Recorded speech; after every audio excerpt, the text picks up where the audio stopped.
মধ্যপ্রাচ্যের তপ্ত রোদে পোড়া খা খা মরুভূমি, যেখানে মাইলের পর মাইল শুধুই বালি, পাথর আর আগুনের মতো গরম বাতাস। প্রাণের অস্তিত্ব যেখানে অসম্ভব, ঠিক সেখানেই ইসরায়েল এমন এক বিস্ময়কর কাণ্ড ঘটিয়েছে যা দেখে পুরো বিশ্ব আজ অবাক।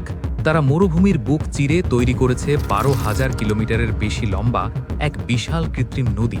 ভাবা যায়, কিন্তু চমক এখানেই শেষ নয়। এই নদীর পানি কোনো সাধারণ পানি নয়। তারা সাগরের লোনা পানিকে টেনে এনেছে মরুভূমির মাঝখানে, আর অত্যাধুনিক প্রযুক্তিতে সেই লোনা পানিকে বানিয়ে ফেলেছে সুপেয় খাবার পানি। ভয়েস অফ বাংলাদেশে স্বাগতম। আজকের ভিডিওতে আমরা দেখব ইঞ্জিনিয়ারিংয়ের সেই অবিশ্বাস্য গল্প, কিভাবে ইসরায়েল মৃত মরুভূমিকে শস্য শ্যামল করে তুলল। গল্পের শুরু ইসরায়েলের নেগেভ মরুভূমি থেকে। একসময় এটি ছিল একদম মৃত এক জনপদ। তাপমাত্রা 110 ডিগ্রি ফারেনহাইটের উপরে, বৃষ্টি নেই বললেই চলে। মাটির নিচের পানির স্তরও শুকিয়ে যাচ্ছিল। অথচ মাত্র কয়েক মাইল দূরেই ছিল বিশাল ভূমধ্যসাগর। কিন্তু সাগরের পানি তো আর খাওয়া যায় না, চাষাবাদও করা যায় না। ঠিক তখনই ইসরায়েল সরকার নিল এক সাহসী সিদ্ধান্ত। তারা সাগরের পানিকেই টেনে আনবে দেশের ভেতরে। 2000 সালের দিকে প্রায় $3 বিলিয়ন বা 30,000 কোটি টাকার এই মেগা প্রজেক্টের কাজ শুরু হয়। উদ্দেশ্য একটাই, বালির বুকে নদী বইয়ে দেওয়া। কিন্তু মরুভূমিতে নদী বানানো কি মুখের কথা? হাজার হাজার বছর ধরে জমে থাকা বালির পাহাড় আর ধুলোঝড় ছিল সবচেয়ে বড় বাধা। প্রথমে স্যাটেলাইট ইমেজ আর রাডার দিয়ে মাটির নিচে স্ক্যান করা হয়। ইঞ্জিনিয়াররা মাসের পর মাস মরুভূমিতে তাঁবু গেড়ে থেকে প্রতিটি ইঞ্চির ম্যাপ তৈরি করলেন। এরপর নামানো হয় শত শত বুলডোজার। এরপর বালির বিশাল সব টিলা সমান করে ফেলা হলো। কিন্তু বালি তো ঝুরঝুরে, এর উপর ভারী মেশিন চললে ধসে পড়ার ভয় থাকে। তাই ইঞ্জিনিয়াররা এক অদ্ভুত বুদ্ধি বের করে। তারা বালির উপর পানি স্প্রে করে রোলার দিয়ে চেপে সেটাকে পাথরের মতো শক্ত করে ফেলে আর তৈরি করে এক মজবুত ফাউন্ডেশন। ভিত্তি তো হলো। এবার শুরু হলো আসল খনন কাজ। এটি ছিল আধুনিক ইসরায়েলের ইতিহাসের অন্যতম বড় খোঁড়াখুঁড়ির প্রজেক্ট। প্রতিদিন মরুভূমি থেকে প্রায় 70,000 টন বালি সরানো হতো। প্রায় 250 মাইল লম্বা এই কনস্ট্রাকশন সাইটে 1200-র বেশি ইঞ্জিনিয়ার এবং শ্রমিক দিন রাত কাজ করেছেন 115 ডিগ্রি তাপমাত্রার মধ্যে। ক্যানেলটিকে ইংরেজি ইউ আকৃতিতে কাটা হয়, যার গভীরতা প্রায় 23 ফুট এবং চওড়ায় প্রায় 150 ফুট। তারা এমনভাবে ঢাল তৈরি করে যাতে পাম্প ছাড়াই পানি প্রাকৃতিকভাবে প্রবাহিত হতে পারে। লেজার টেকনোলজি ব্যবহার করে নিশ্চিত করা হয় যাতে এক চুল পরিমাণ ভুলও না হয়। মরুভূমির বালির একটা স্বভাব হলো পানি পেলেই সেটা শুষে নেয়। তাই ক্যানেল দিয়ে পানি নিতে হলে মাটির শোষণ বন্ধ করতে হবে। এজন্য ক্যানেলের তলদেশে প্রথমে বিশেষ মিহি বালির স্তর দেওয়া হয়। তার উপর বসানো হলো 5 ইঞ্চি পুরু কংক্রিটের বিশাল সব স্ল্যাব। স্ল্যাবগুলোর জোড়া লাগানো হয় গরম বিটুমিন দিয়ে, যাতে এক ফোঁটা পানিও লিক না করে।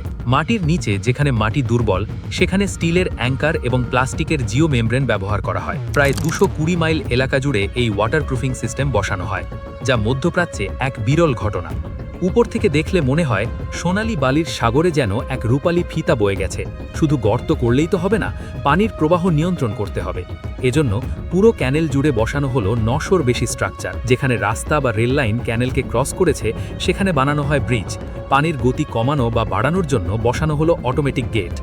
দীর্ঘ 15 বছরের হাড়ভাঙা খাটুনির পর এলো সেই মাহেন্দ্রক্ষণ। টেস্টিংয়ের জন্য যখন প্রথম গেটগুলো খুলে দেওয়া হলো, ধুলো মাখা ক্যানেলের বুক চিরে যখন প্রথম পানি গড়িয়ে এলো, যা দেখে মরুভূমির মানুষ আনন্দে আত্মহারা হয়ে গেল। তাদের কাছে এটি শুধু পানি ছিল না, এটি ছিল বেঁচে থাকার নতুন আশা। কিন্তু বন্ধুরা, মনে আছে তো, এই পানি আসছে সাগর থেকে। লোনা পানি দিয়ে তো আর ফসল হবে না। তাই এই পানিকে পাঠানো হলো বিশাল সব ডিস্যালিনেশন প্ল্যান্টে।